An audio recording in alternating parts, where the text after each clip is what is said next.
Our next speaker is Professor Bruce Whitelaw. He is Head of Division of Developmental Biology at the Roslin Institute and Professor of Animal Biotechnology at the Royal School of Veterinary Studies. Professor Whitelaw is a pioneer in the use of lentivirus as vectors for transgene delivery, and now is developing a methodology for editing the genome of livestock. So we are very honored of having you here, and let's thank him with a big applause.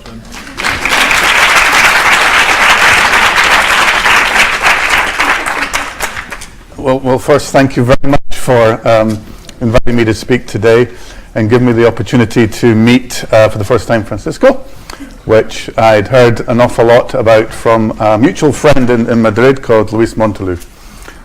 Luis Montalú described Francisco as very clever, very humble, very nice, and I have to say he lives up to all three admirably. We're going to jump slightly in that the first talk was about basic biology, the passion of Francisco and others to understand what this strange repeat sequence was in bacteria. It took a long time for that community to really appreciate that it could be transformed into a tool. And this brings me to my first statement to you. There are two types of science that goes on in our community. One is the pure pursuit of basic biology, sometimes without knowing where it's going, but the belief that it will go somewhere. To echo what was said earlier, take the risk. And there's another type of science which my group works on, which is we wait for clever people like Francisco and others to come up with a tool or an approach or a strategy and then try to apply it.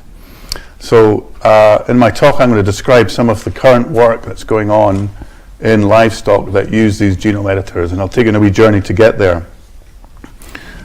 I would also say, and I don't think Francisco said this, but this technology, CRISPR, genome editing, is going to transform our society in ways that we can't even imagine.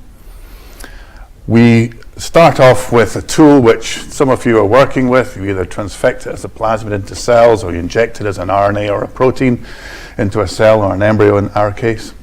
And it does its magic. As Francisco said, it doesn't actually change the DNA, it just cuts the DNA. And we rely on our DNA repair mechanisms to evoke a change in the DNA.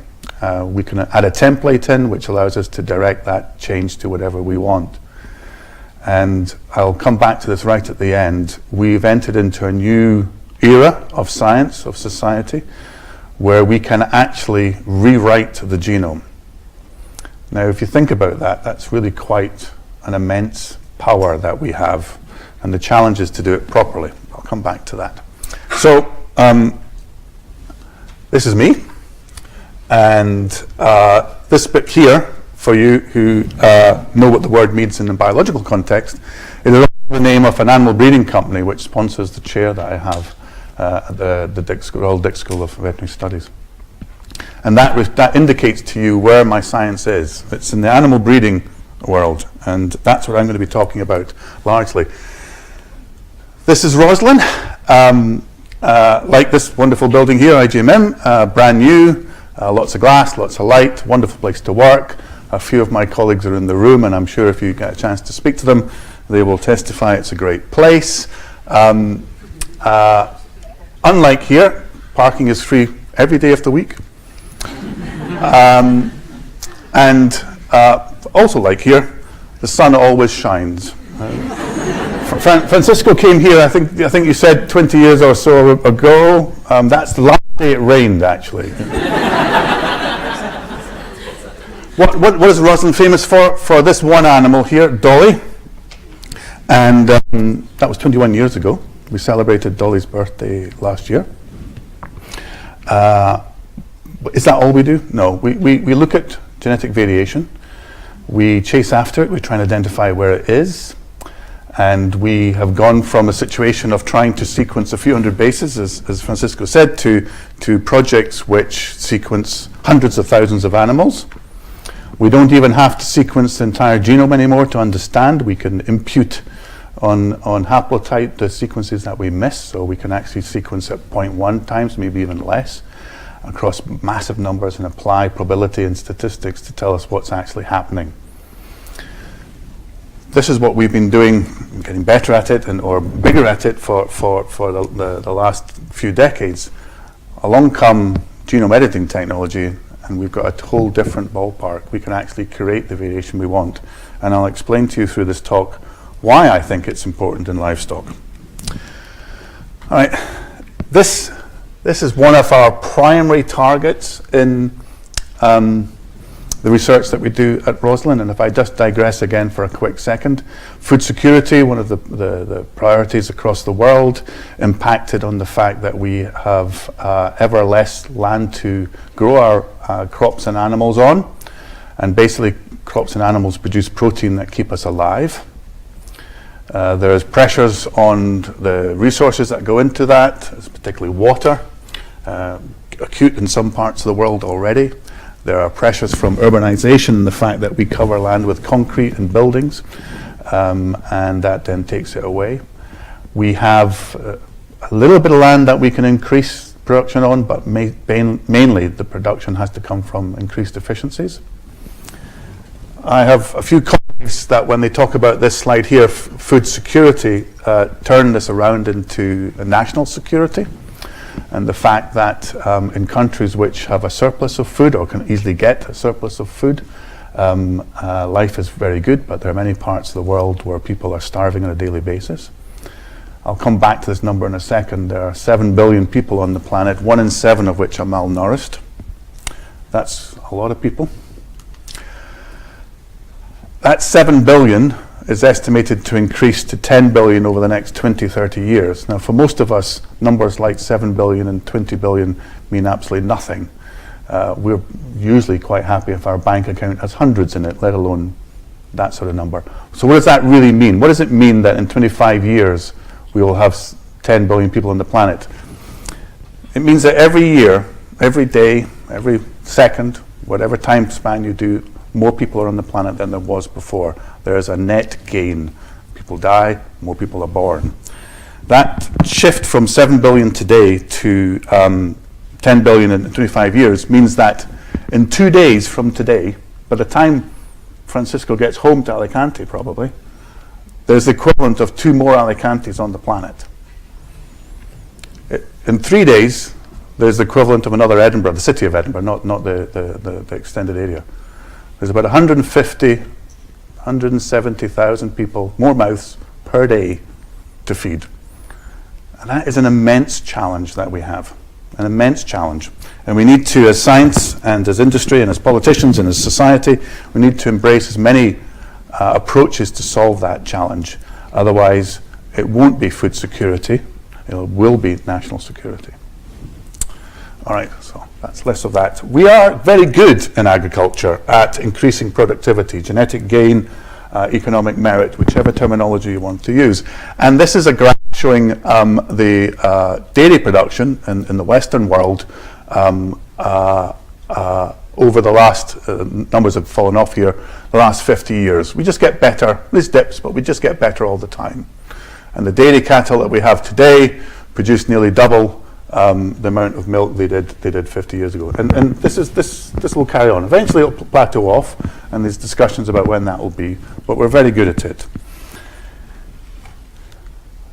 And it's very simple how that genetics works. You go into a population of animals, some of them are high producers, and you use those for your selection going forward. You breed from those animals, and therefore in the next generation your mean has shifted up this way. And this way, over here, generation by generation, you get more milk. It's very simple, it's very straightforward, and we're very good at it. We have very complex and clever mathematicians who can design the algorithms that allow us this to happen. And it relies on one simple thing. It relies on variation. We've got a population of pigs here and a population of sheep here, and it's just coat color that's differentiating in these animals. There's a few other traits going on as well, but the obvious one is coat color. And you can see that. So in this population, we have some animals that have a light-coloured wool and others speckled, and then we've got the red here, which is the other breed, and the same in the pig. And we use that genetic variation as part of our selection to get the better animal. That genetic variation, whether it's coat colour, body weight, litter size, muscle composition, resistance to infection, or whatever it might be, drought resistance, relies on DNA mutation, the underlying driver of evolution and of selection. And there are a few types of mutations that we generally encounter within the genome. We get indels, which is the clever word for an insertion deletion, which can be quite small, few bases or many bases. We can get large deletions, or indeed we could get large insertions, repeats, and copy number variation is something that you're probably aware of and perhaps best known.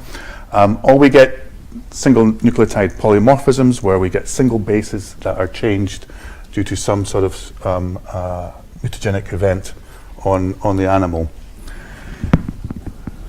Animal breeders use these mutations to select the animals for breeding going forward. And how do they do that? Well, they have little landmarks on the genome which they can associate with a trait. We don't actually need to know what the mutation underlying the trait is. We just need to know that there's a genetic marker that is close by, that on a high probability will co-segregate with that trait. And initially these were called markers or involved SNPs, in this case a single base change from a C to a T here, and these little flags would indicate that one of these markers was present on the genome. And this might be the region where we believe the gene and the mutation that is associated with the trait lies. As I said to you, let's say that's the mutation that causes a coat color change. We don't actually need to know what that is, as long as this one here co-segregates with that at a high frequency, and in a large number of animals we can then put a probability on the fact that if we have this, we'll also have this, and that is how we select our animals going forward. Now we've come forward from these few markers along the genome here to whole genome sequencing, and now we have every base in the genome that we can select on. Again, for many, many traits, the majority of traits, we have no idea what the underlying mutation is. We're trying to find it, but we don't know what that mutation is. We just know that if a certain sequence is present, then we can select on that going forward. And as I said earlier, we're really good at it. This curve here for the milk production is approximately the same for overall economic merit or genetic gain within livestock, and it has been going up for the last 50 plus years. And there's no sign yet of it plateauing. Eventually it will, but there's no sign yet of it plateauing. And how can we do this? As I said before, we have some very clever mathematically orientated people who come up with complex algorithms, which I won't even try to explain to you since I don't know them myself, that are applied to select animals, and we're good at it. And if that was all, say I'd walk out now and you would say, what's this going to do with CRISPR? Well, again, here is a very simple diagram of genetics. I apologize to those of you. Who are geneticists. All right, and I get an awful lot of stick from my geneticists at the Institute for this. We're talking about the we're talking about the stripe gene. In this case, it's got the black allele, and Dad has the stripe, the horizontal stripe allele, black, and Mum has the vertical. And lo and behold, wee Jimmy here has both. Crisscross. All right. Do not teach genetics this way. We can apply all the clever algorithms and mathematical tools that we have to select for stripe. We could select if this couple had enough offspring, and if we were to select within human beings, which obviously we don't, thankfully, we could select Jimmy to have vertical, horizontal, or in this case both. However, if what we actually wanted was Jimmy to gone too far, Jimmy to have a yellow stripe, we couldn't, because it doesn't exist. Mum doesn't have it, Dad doesn't have it. We have two options. We wait patiently for evolution to give us yellow stripe, which might happen tomorrow, or it might happen thousands and thousands of years away in the distance, no control whatsoever. Or we rely on clever people like Francisco and others to come up with a tool that allows us to create it. And that's what genome editing is. So if we wanted yellow, we can now do that in a single generation. And the power of these molecular tools are that we can do it in a sequence-specific manner. Yes, there's a possibility. These are enzymes that have an affinity, and they do make mistakes, so there are off-targets. The current status in mammalian systems, at least in mice, where the majority of data has come from, would indicate that these off-targets are minimal at worst. Doesn't mean they don't exist, but they're minimal at worst. What do we have? Well, again, Francisco touched on this. We have three main flavors of genome editor. And there is another one called the homing endonuclease, or which came out sort of first, really. The trouble with the homing endonuclease is it's extremely hard to adapt to different sequences. You're very limited. So on a time scale, zinc finger nucleases came out first, followed by the transcription activator-like effector nucleases, and then the wonderful CRISPR-Cas9, which we've heard about and focusing on. These differ by a variety of ways. And the simplest one is, this is an RNA-based system, or at least the recognition of the DNA is an RNA-based tool, while these rely on a protein cluster of, in this case, tails, in this case, fingers, that recognize sequence. What else is different? These are a pair, because they're reliant on this known endonuclease called FOC1, which is an obligate dimeric protein. So if I just describe this to you, imagine you've got some fingers here in one half of the FOC1 and fingers here in the other half. They come together and they cut. If you have one, nothing happens. If you have them too far apart, nothing happens. If you have them too close together, nothing happens.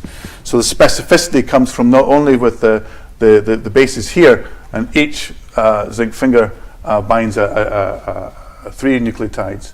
It comes from the size of that spacer, not the sequence of the spacer, but the size of the spacer.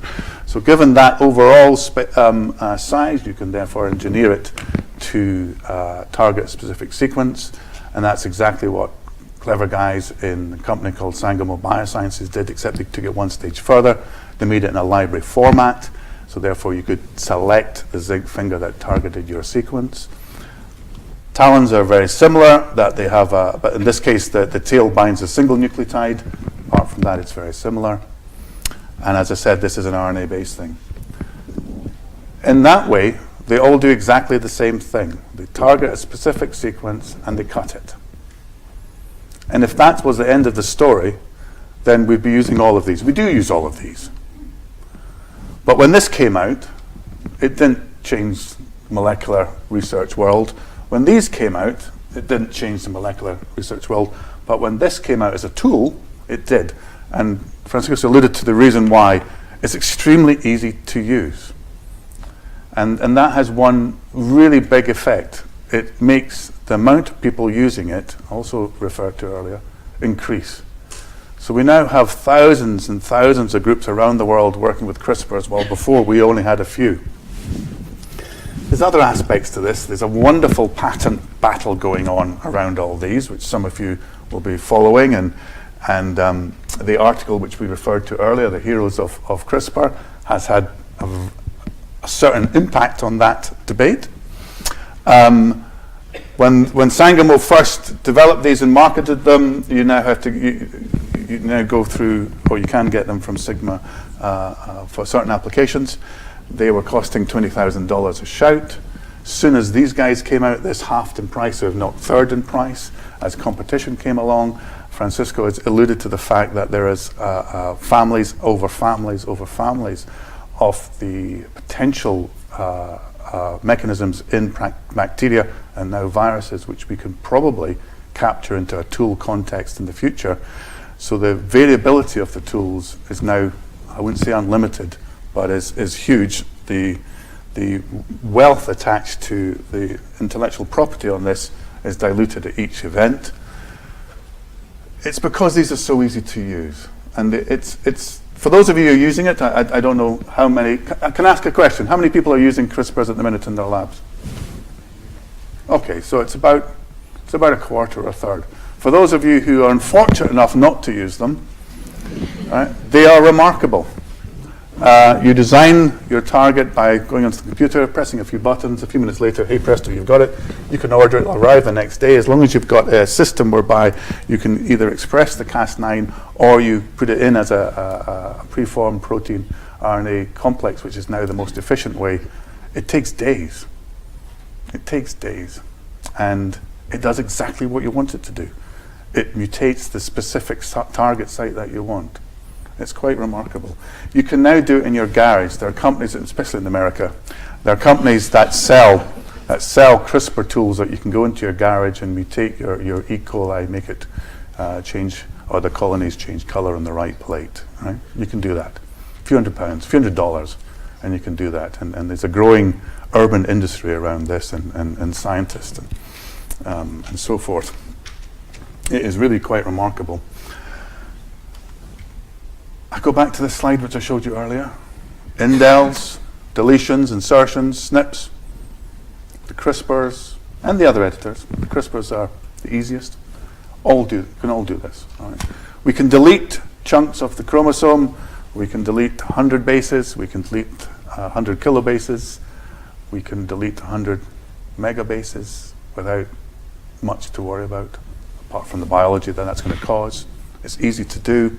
We can create, and I'll give you illustrations in a few minutes, we can create specific base changes in your target site within an animal. So, we have a need. We have to increase the amount of protein we have on the planet so that the two Alicantes that we have, or the Alicante we have every 2 days that appears, or the Edinburgh that appears every 3 days, can be fed. We have tools that allow us to create mutation at will. So there was, no one in this room will understand what I'm about to say. So there was a program when I was a kid on television that was about a cowboy, and his catchphrase was "Have gun, will travel." Okay, right? So we have these tools. Do we just use them willy-nilly? Do we just apply them everywhere? How can we apply them to the benefit? So there's a really big question there for science, for society to grapple with. And again, for those of you who are following events, and we'll hear more about that later on today, about how society is grappling with that. But let me just take you through some of the examples we are working with in animals. Before I do that, I want to show you this slide. Now, apart from looking like a firework, this blue line here, this is a prediction done by our colleagues at Roslin of what genetic gain can occur in a population of animals. It's merely a prediction. And this is today, and this is the last 20 generations, and this is the next 20 generations. And this is that's a long word for saying genetically better. All right? A long series of words. So this is the genetic gain. It goes up, and it goes up, right? Again, it starts to plateau. As I showed you before for milk production in the dairy industry. This is a much nicer graph because it's a prediction, all right? But as I showed you, this is what we know has happened over the last 20, 50 years. This is the prediction. Each of these colored dots, lines here, indicate what would happen if you incorporated a edit into your population, if that edit was associated with a trait. So you can see that even with the small numbers such as 1 and 2, we can increase the economic merit of an animal. Now, that may only be a few cents or pennies per animal, but we have millions of animals on the planet as part of our food chain every year. So the economic value attached to that for the industry is immense. That's very monetary. The reason why it's got an economic value is because somewhere in the system there's a benefit. That might be more animals that survive an infection. That might be animals that grow quicker, although that's very hard to do with the speed that our animals currently grow at. Or it could be something to do with the meat quality or the meat amount. So the prediction is that if we can incorporate edits, it will have a positive impact on the overall economic merit progression. So what type of edits would we put into animals? As I said, it's not have gun will travel. It's not that we'll just do anything and everything. It has to have a value. It has to have a value because you're working with animals that have a life, and you have to take their, you have to balance the benefit against the cost of doing this. So we would use it in a breeding system to bring in variation which doesn't normally exist or is difficult to integrate. And I just want to give you some examples of what I mean by that. It is in effect the little boy with the yellow stripe. All right, if we wanted yellow stripe, that mum and dad wouldn't give it to us. We'd have to bring it in somehow or create it. And I've listed a few here. And I'm going to give you an example of the first one, the second one, and the last one. But I'll just describe them very briefly to you. So this one's pretty obvious, right? Novel variation, yellow stripe. If it doesn't exist in the population, we can bring it in there. That's pretty obvious. From out with breeding population, this is a bit harder unless you are someone who's versed with our agricultural breeding systems. For the most advanced, which is poultry, pigs, and dairies fast catching up, we have what are called breeding pyramids, and I'll describe this in a little bit of detail in a minute. In effect, the only animals that are important in a breeding structure in the breeding pyramid are the ones at the top. Everything else is a sort of multiplication of that genetic elite. So if a trait exists in somewhere down the bottom of the pyramid, it can't actually be used, although it's there and it's real, it can't actually be used in our current breeding structure, and I'll explain that a bit more. This one is, I think, yet to be proven, but is I think got huge potential. Again, going back to this pyramidal structure and the fact that for much of our beef's different, beef cattle are different. There are many, many populations of beef cattle around the world, and they each carry merit attached to them. And societies or groups or individuals prefer one beef against another, and we're a long way from changing that. But in poultry, in pigs, we have a few companies around the world, 5 to 10 major companies around the world that supply all the animals in the developed countries. So there is a genetic lack of diversity in that whole spectrum. Now these animals are highly selected and highly productive, but there is a lack of the diversity that exists. And we know that we have in small populations of either rare breeds or selected populations. For those of you who are a little bit versed with pigs, it'd be a bit like saying in the UK, the Gloucester Old Spot has a genetic genotype which we want to capture. That genotype doesn't exist in our large white landrace production animals, therefore we can't use it. Well, editing allows us to bring that in. To put it in a Spanish context, I suppose if we could capture that wonderful mutation, if there was such a thing, that makes the Iberico absolutely gorgeous, we can put it into the big white ones which don't taste quite so good. But breed them together, what would you end up with? Funny shaped, funny coloured mixture, because as well as the lovely genetic mutation that causes the Iberico ham to taste so nice, you'd bring in all the other alleles that the Iberico pig has.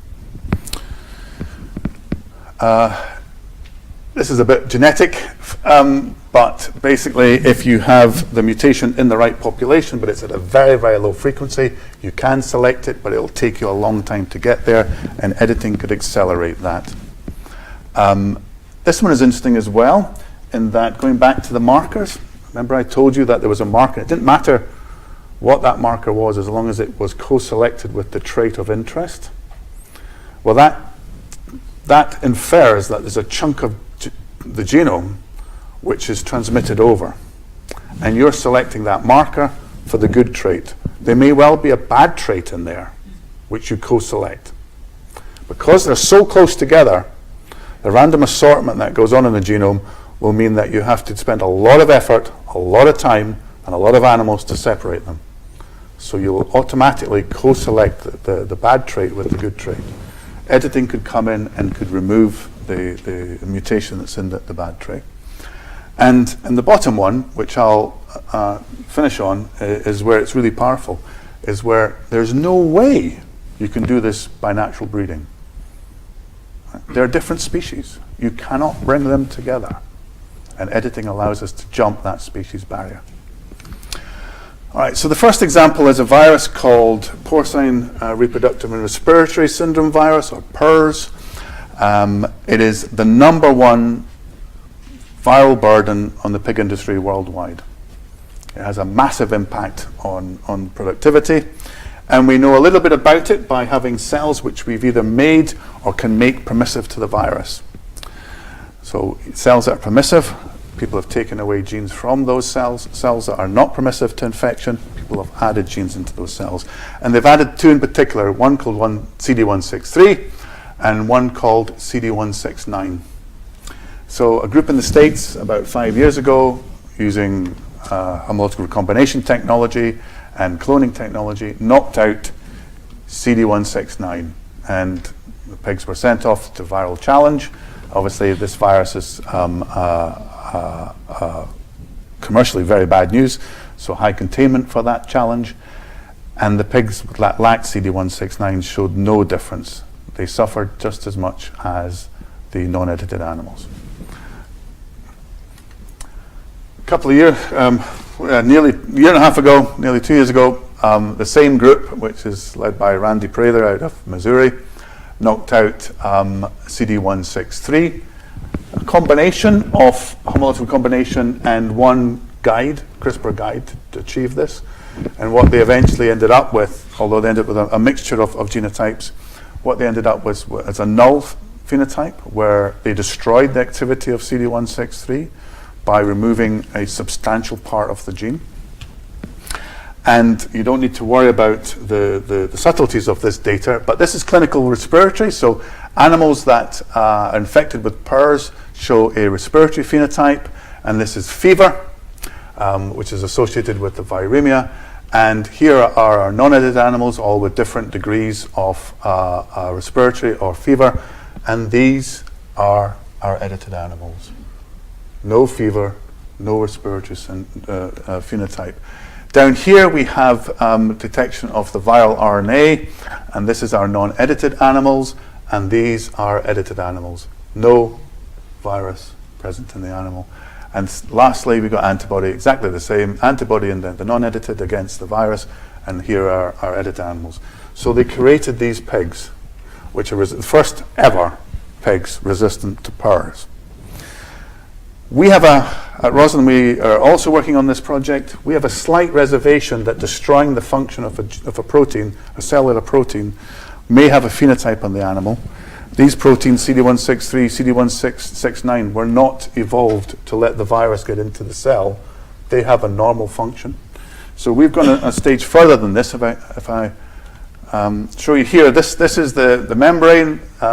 This is the extracellular part of CD163, and has many membrane receptors. It's a domain structure. Each of these domains is encoded by a different exon. This one here,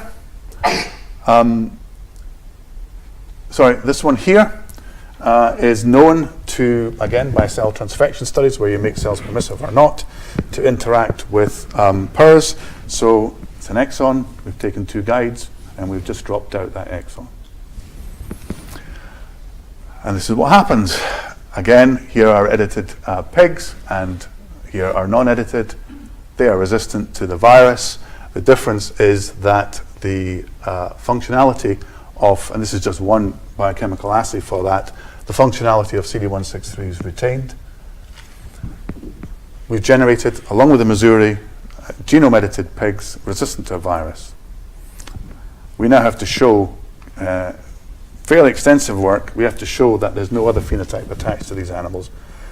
But it is possible that this could, if the regulatory system accommodates this technology, and there's a huge debate about that going on just now, it is possible this could be the first application of CRISPRs in livestock that will get into the food chain. And I'm happy to take questions on that. Here's polled, and again, I ask you a question. This is a Holstein Friesian, the nice black and white cattle that make our milk, and you've all seen these. I don't know, again, if there's any dairy farmers in the room. I very much doubt it. This animal here is quite unusual, and although if I asked you, have you ever seen an animal like this? You'll all put your hand up. How many people have seen an animal like this? Right? Come on, how many? None of you have eaten milk or chocolate? You must have. Well, you're wrong, because you've never seen these on the animal.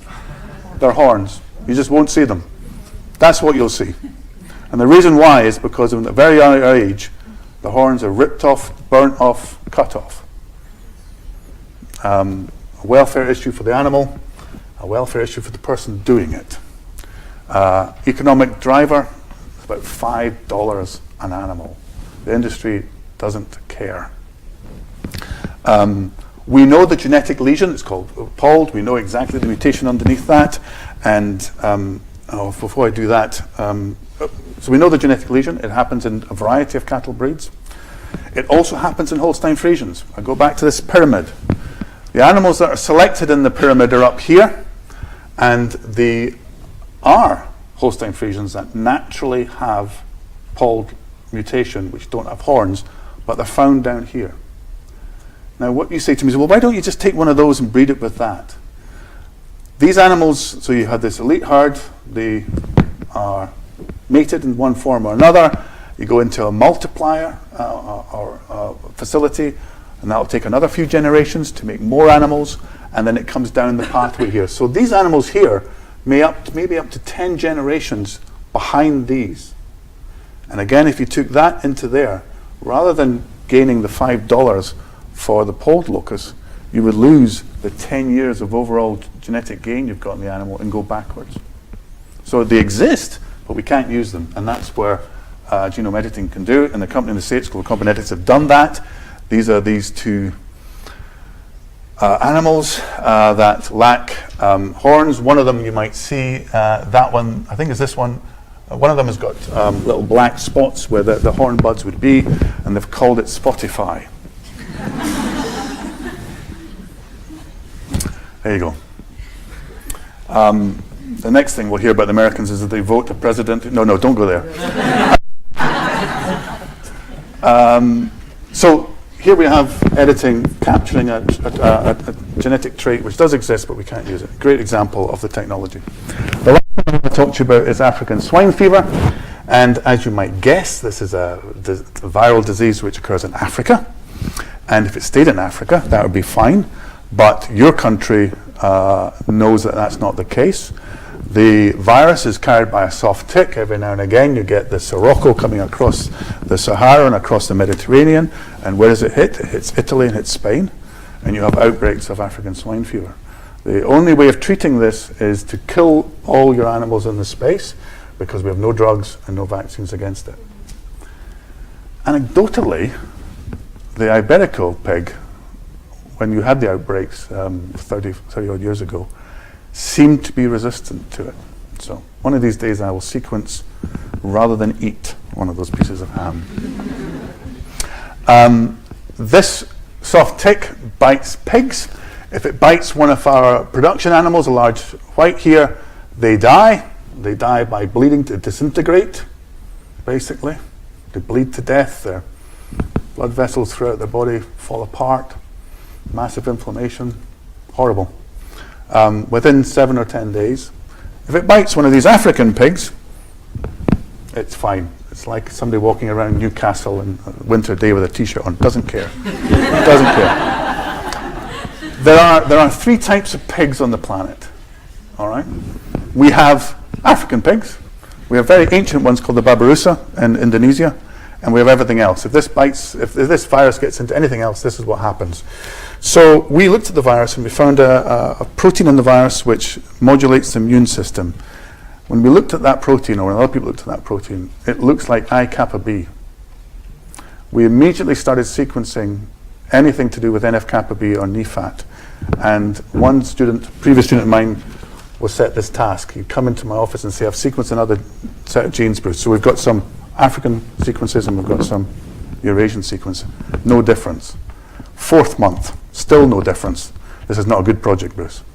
And then we think we hit bingo by the REL-A gene, which encodes P65, which most of you will know is one of the major parts of NF-kappa B. And we have 3 amino acid changes in our African pigs versus the REL-A pigs. This one in particular is a phosphorylation site that we know in human P65 affects its transcriptional activity. We've done those transfection studies with the pig REL-As, and we replicate that. This form is about basal level, about half the level or a third of the level of this form of NF-kappa B activity in a cell. The induction's the same, but you're starting at a lower level, so it never gets quite so high. So here we have an African gene encoding for a transcription factor, which is central to inflammation and the activation of the cytokine storm that kills these animals. It's a really good candidate. There's a hypothesis that this is the right gene. I should also say, we can't simply breed these animals together. We call them pigs, but genetically, this animal is as close to this animal as we are to marmosets. These are different species. Right. So the only way of capturing that genetic variation is to cross our fingers and wait for evolution to give it to us, just like the yellow stripe, or to edit it in. And that's what we've done. We've done it in 2 ways. We've done a truncation using NHEJ to base this, and this was done by not with CRISPR. This was done by zinc fingers and talon, and this here is an allele swap where we've changed all 3 amino acids in the REL-A protein, and we're currently breeding these animals for challenge to find out if our hypothesis is correct. But here's an example where we've used the editing technology, and the reason why we use zinc fingers and talons is because we did this before CRISPRs came along, really. We're now using the CRISPRs for these types of studies, where we can take an allele that exists in one species and put it into another one. Okay, I'm just about to finish. We're in the era of rewriting the genome. It is science that's going to contribute the ideas. Society will pick up which ones they want to go with. I do want you to think deeply about that. This is really quite something. Okay? And I would argue we can do it just about any sequence we want in any organism we want. I get the pleasure of standing up here and speaking to you and meeting people, but there's obviously an awful lot of people back at home who are, as a couple in the room here. Dina and Gus are in the room. I particularly want to pick out Simon and Chris, who are incredibly important to the group. The quantitative genetics bits and the clever mathematics are done by John and his team, and I've only picked up a small selection of his team here. And if you need to understand anything about that, John's wife's in the audience, so please speak to Sandra. The PERS story is led by Christine. Obviously, we have a raft of companies on board and funding agencies that help us, and we have a wonderful team down on the farm. And I just want to leave you with this image here, all right? And it's to do with perception, because genetic modification and genome editing animals always raises things. These 4 animals all have one thing in common. They all have a mutation in GDF8, or called myostatin. Okay? 2 of them are found naturally, and 2 of them have been engineered. Which one wouldn't you eat? And I'll stop there. Thank you very much.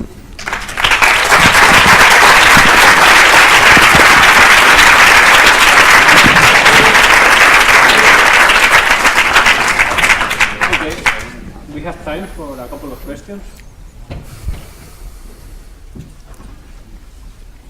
I have a question of how do you make these novel variations that you are introducing? So do you use something like this with CRISPR, for example, you use donor DNA, like a plasmid, to introduce the sequence that you want? Yeah. So all the work we're doing in the livestock, we do in the zygote. So we inject into the cytoplasm of the zygote, and we inject RNA. We don't inject plasmid, as the mouse community does. We inject RNA or protein for the editor itself, and we'll either deliver an oligo or a plasmid. So the example there of the REL-A gene, where we changed all 3 amino acids, that actually was a plasmid template that we co-inject. Yeah, But we have oligos as well, and it depends on, and I have to say, we used all 3 types of editors, and they all do the same thing, and it's money. Although obviously the ease of CRISPR allows you to do so much more. No, I was thinking it's more about the plasmid that you use as a donor. Yeah. Because one of the main concerns to use CRISPR or other editing technologies is to put, for example, in a human, to put genes and all the things that come with the plasmid. So I just was wondering. Right. Yeah. Okay. The same concern for animals. So where the power of this is not in transgenesis, which is I think what you're alluding to, is this ability to change few bases. All right, so we haven't introduced the African REL-A gene. We changed 3 bases. Well, we changed 5 because we had to change the sequence underneath the target of the zinc finger. So we just change bases. So it's a template that's functioning that. You can use it to knock in transgenes. You can use it to knock in transgenes at very specific sites. So you put in a transgene, in which case it's no different from current transgenesis or GM. It's just that you're using an efficient tool to get into it. So we don't introduce, conceptually, we don't introduce a sequence or a gene. We change bases. Yeah, no, I know what Yeah, you mean. It's just yeah. that even with that, one concern to use these techniques with humans is that you are putting, even if you are not using it as a template, is that sometimes these plasmids get integrated, that you are integrating genes and stuff from bacteria or other things. So, and there are, as you know, reports of editing in human embryos, and there are many groups editing human cells. We are, personally, I think we are, from a technical perspective, still a little bit away from doing that in a human, as such, because of potential off targets or integration of sequences like that. You can minimize it a little bit by using oligos and so forth, but I think the tools are developing at such a rate that that's not going to be a limitation in the future. There is a major difference between working with humans and animals. And that the major difference is that the level of specificity, the level of off-target is very, very high for human work. And it's slightly less for animals. We don't want a plasmid in there. We don't want in an animal. We don't want to have other mutations, because that then counteracts could counteract the benefit. But we're not talking about single animals. We're talking about hundreds and thousands of animals, and that's what happens naturally. You have some that have good mutations, some got bad mutations. So the industry could actually, the animal breeding industry, could actually afford the odd mistake. Can we afford the odd mistake in a human? And well, we may be hear a little bit about that later on today. Okay. And how realistic is to just, if you find one of these editing and that would improve the sample, the pig, how realistic is to then just start from scratch a whole population of pigs that have this new advantage? And the other thing is that, do you think it should be just the industry should decide which editing wants to incorporate, or should be this regulated somehow? So to answer that, all that properly, it'll take us the rest of the day. Yes, it should be regulated. Should it be overburdened and regulated? No. We should have degrees of what we think is possible. If it's, and I won't go into those degrees now, but yes, it should be regulated. Is it up to the industry to decide? No, it's up to society. Each bit is a bit. Industry won't choose to do something unless it thinks society will want to eat it. All right? It's up to science, I think, to show what is possible, and then society to take from that what it likes and what it doesn't like. the potential of increasing the growth rate of a chicken or a pig by a couple of days, which would make an economic benefit, is not something which I think society will grapple and want with. If we can generate animals that are resistant here. So the other diseases we're looking at are things like flu, which obviously attaches importance to ourselves and so forth. Then I think society has to have a really good question about whether it wants it or not. But the idea that industry will trundle ahead and do something without seeing where it can, it's a business. It needs to make money, otherwise its shareholders don't like it anymore, and the CEO gets kicked out. Right? It's very simple. And politicians, they need to speak. They need to listen to what society says. Otherwise, the next election, they're out. All right? Society has to choose. What does it want? I threw up that picture at the end. These pictures here. Some of these animals, we've been eating some of these animals for a long time, but you would not be allowed to eat. You would not be. Oop, what did I do there? Doesn't matter. The top one and the one on the left, you would not be allowed to eat because they've been genome edited.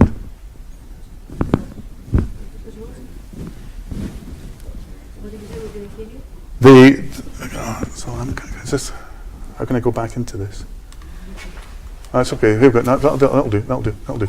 So this one here, this sheep here at Roslin has been genome edited. This is an lower cattle which was edited in Texas A&M. They have a mutation in the myostatin, which is exactly the same to the Belgian blue calf here. This one has a mutation which is similar to these, but different to this texel, but also has a mutation in myostatin. You can currently go into the shops and buy meat from a texel or get your steak from Belgian blue and eat it. You would not be allowed to do that for these two at the minute because they're genome edited. And my question is, to society, is that an issue? Is that something we need to be concerned about? I think we need to regulate it. Do we need to regulate it at a level which prevents us testing whether this actually has use within our society? I don't think so. But that's my personal opinion.